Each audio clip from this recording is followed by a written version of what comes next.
Şok xəbər. Qaz qiyməti 2 qat artacaq. Limitlər ləğv olunur. Bəli, düz eşitdiniz dəyərli nənələr, əziz babalar. Bu qış bizi necə bir soyuq gözləyir, təsəvvür etmək belə çətindir. Mən bir hüquqşünas olaraq pensiya qanunvericiliyi sahəsindəki bütün yenilikləri diqqətlə izləyirəm və bu dəfəki xəbər məni dərin narahatlığa salıb. Deyilənlərə görə Tarif Şurasının qapalı iclaslarında əhalinin qaz istehvalına tətbiq edilən limitlərin tamamilə ləğv edilməsi və qiymətlərin kəskin şəkildə artırılması müzakirə olunur. Əgər əvvəllər siz qənaət edərək müəyyən bir limit daxilində qazı sərfəli qiymətə ala bilirdinizsə, yeni layihəyə, yəni 88 nömrəli qərar layihəsinə əsasən, artıq ayın ilk günündən etibarən hər kubmetr qaz üçün 24 qəpik ödəməli olacaqsınız. Bu nə deməkdir bilirsinizmi? Bu o deməkdir ki, sizin cəmi 300 manatlıq pensiyanız nə evinizi isitməyə yetəcək, nə də nəvələrinizin donmaması üçün bir təminat olacaq. Siz ömrünüz boyu bu vətənə xidmət etdiniz. Soyuqda, istidə çalışdınız. Çörəyinizi daşdan çıxardınız. Evinizi, ailənizi, nəvələrinizi isti saxlamaq üçün hər cür çətinliyə dözdünüz. Neçə-neçə soyuq qış görmüsünüz. Neçə-neçə çətinliklə özləşmisiniz. Amma həmişə yol tapmısınız, dözmüsünüz. Bəs indi necə olacaq? İndi isə deyirlər ki, qazanclarınızın bəhrəsi olan bu evləri qızdırmaq üçün pulunuz çatmayacaq. Kim bu barədə düşünür?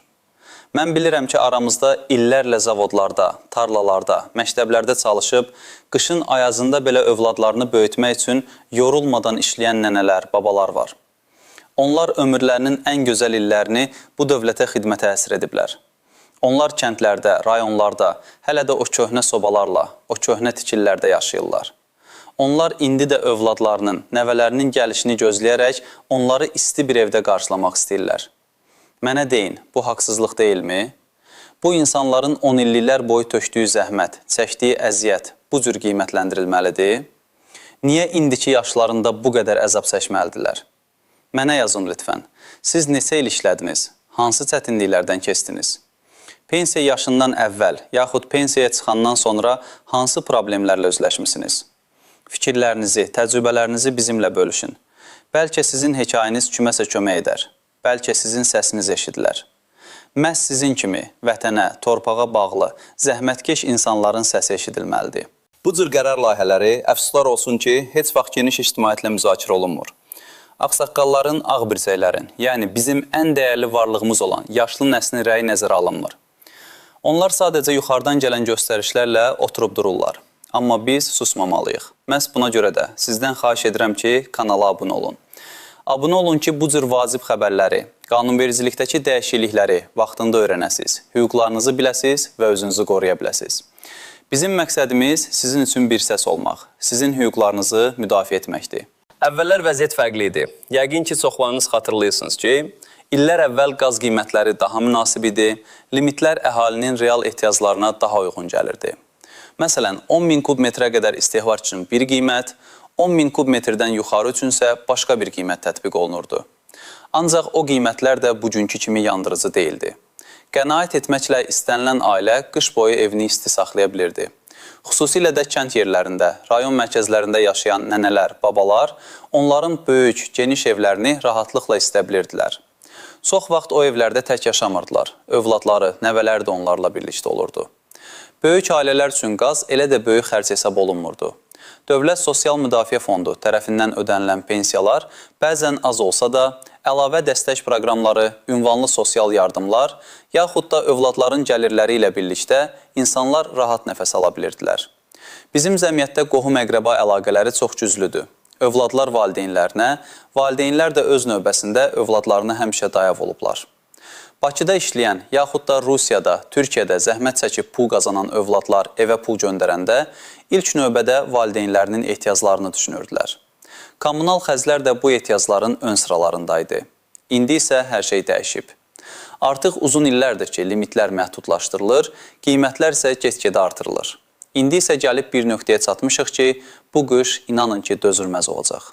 Hazırki vəziyyət əslində bir faciəyə doğru gedir. Təsəvvür edin, Naxçıvanın Uzqar bir kəndində yaşayan, ömrünün 85 ilini görən, kənd təsərrüfatında can qoyan, indi isə yalnız 190 manat pensiya alan Həlimə nənəni. Onun yeganə təsəllisi axşamlar nəvələri Bakıdan zəng edəndə, yaxud qonşuluqdakı nəvəsi ona baş çəkəndə evin isti olmasını hiss etməkdir. Onun qışı odun kömürlə yox, qazla keçir. Bəs indi onun bu evini isitmək üçün cəmi 300 manat olan pensiyasının əksəriyyəti bəlkə də tamamilə qaz puluna gedəcək. Ya da Bakının kənar qəsəbələrindən birində yaşayan, illərlə müəllim işləmiş, 2 xroniki xəstəliyi olan 67 yaşlı Əhməd babanı düşünün. Onun pensiyası 250 manatdır. Hər ay dərmanlara 100 manatdan çox pul xərcləyir. Qalan pulu ilə necə yaşasın, nəvələrinə necə kömək etsin, evi necə isitsin? Soyuq Əhməd babanın ağrılarını artırır, onu daha da zəiflədir. Risk altında olanlar ilk növbədə kənd və rayon yerlərində yaşayanlardır. Onların evləri Bakıdakı evlərə nisbətən daha böyük, divarları daha nazik, istilik itkisi daha çoxdur. İkinci kateqoriya isə tənha yaşayan yaşlı insanlardır. Onların övladları çox vaxt böyük şəhərlərdə və ya xarici ölkələrdə, Rusiyada, Türkiyədə işləyir. Onlar valideynlərinə maddi dəstək göstərsələr də, qaz qiymətlərinin bu cür artması onların büdcələri üçün də ciddi yük olacaq. Əlavə olaraq səhhətində problemlər olan, xroniki xəstəliklərdən əziyyət çəkən pensiyaçılar üçün də soyuq hava çox təhlükəlidir. Onların evləri həmişə isti olmalıdır. Bəs kimlərə pensiyaların artırılması nəzərdə tutulur? Rəsmi statistikaya görə pensiyaların indeksasiyası hər il aparılır. Lakin bu indeksasiya inflyasiyanın real səviyyəsini əks etdirmir və əsasən nominal artım kimi qalır. Yüksək vəzifələrdə çalışmış, yaxud xüsusi xidmətləri olmuş bəzi pensiyaçılar üçün daha yüksək pensiyalar nəzərdə tutulur, lakin onların sayı çox azdır. Adi, sadə zəhmətkeş insanlar, yəni bizim nənə-babalarımız isə əsasən minimal pensiya ilə yaşamağa məhkum ediliblər. Bu gün dövlət pensiyaçılara necə baxır? Sizi sadəcə statistik rəqəmlər, cəmiyyətin yükü hesab edirlər. Sizi o insanların qurbanı edirlər ki, onlara sizin nə əziyyətləriniz, nə də keçdiyiniz həyat yolu maraqlıdır. Bəs siz necə düşünürsünüz? Bu ədalətlidirmi? Bəlkə siz də oxşar vəziyyətlə üzləşmisiniz, yaxud sizin tanışlarınız, qohumlarınız bu cür problemlərlə boğuşur. Mənə deyin, siz bu vəziyyətdə nə edəcəksiniz? Evinizdə necə qənaət etməyə çalışacaqsınız? Hansı problemlərlə qarşılaşacağınızı gözləyirsiniz? Şərhlərinizi gözləyirəm. Hər birinizin rəyi mənim üçün çox dəyərlidir. Bəs bu çətin vəziyyətdən çıxış yolu nədir? İlk növbədə öz hüquqlarınızı bilin. Dövlət Sosial Müdafiə Fondu, DSMF tərəfindən pensiya təminatı ilə bağlı qəbul edilən qərarlar, yaxud da sizə hesablanmış pensiyanın məbləği ilə razılaşmırsınızsa, apellyasiya şikayəti vermək hüququnuz var.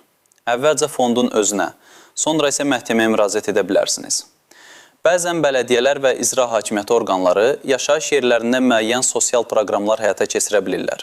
Məsələn, yoxsul ailələrə, tənha yaşayan ahıllara müəyyən yardımlar ayrılırlar. Onların fəaliyyətlərini izləyin, yerli icra orqanlarının qəbul şöbəsinə müraciət edin. Bəlkə də sizin üçün də hansısa bir yardım proqramı mövcuddur. Hər zaman hər şeyi rəsmi şəkildə edin. Müraciətlərinizin surətini saxlayın, cavabları tələb edin. Mən dəfələrlə rast gəlmişəm ki, bəzi yaşlılarımız hüquqlarını bilmədikləri üçün, yaxud da ərizə yazmaqda çətinlik çəkdikləri üçün çox vaxt öz haqlarından məhrum olurlar. Qohum-əqrəba əlaqələrini də gücləndirin. Övladlarınız, yaxınlarınız uzaqda olsalar belə sizin ehtiyaclarınızdan xəbərdar olsunlar. Onların dəstəyi bu çətin günlərdə sizə çox lazım olacaq. Mümkünsə evinizdə qazdan başqa alternativ istilik sistemləri də düşünün. Məsələn, elektrik qızdırıcıları, yaxud da odun sobaları. Bilirəm bu əlavə xərcdir, amma bəzən seçim etmə məcburiyyətində qalırıq. Həmçinin evlərinizin istilik izolyasiyasına diqqət yetirin. Qapı pəncərələrdəki boşluqları aradan qaldırın, istiliyin qaçmasının qarşısını alın. Bu qaza qənaət etməyə kömək edə bilər. Unutmayın ki, dövlət səhiyyə sisteminin pensiyaçılar üçün nəzərdə tutulmuş güzəştlərindən istifadə edin. Dərman təminatı, müayinələr bəzən pulsuz və ya güzəştli olur. Bəzən bu cür kiçik detallar belə büdcənizə müəyyən qədər rahatlıq gətirə bilər. Və ən əsası, susmayın, şikayət edin, səsinizi ucaldın, özünüzə hörmət edin. Qaz qiymətlərinin bu cür artması, limitlərin ləğvi sadəcə bir iqtisadi məsələ deyil. Bu sizin həyat keyfiyyətinizə, sizin ləyaqətinizə birbaşa təsir edən sosial məsələdir. Bir neçə il əvvəl dediklərimi xatırlayırsınızmı? O zaman da qaz limitləri ilə bağlı problemlər yaşanırdı. Mən o vaxtda demişdim ki, dövlət yaşlı insanlara yük kimi baxmamalı. Onların ömür boyu çəkdiyi zəhməti qiymətləndirməlidir. Bəs indi? Bu qış cəmi 300 manat pensiya ilə evinizi isidə biləcəksinizmi? Nəvələrinizi soyuqdan qoruya biləcəksinizmi? Məhz bu sualın cavabı sizin ümidlərinizə, sizin gələcəyə baxışınıza necə təsir edir? Bu barədə fikirlərinizi bizimlə bölüşün.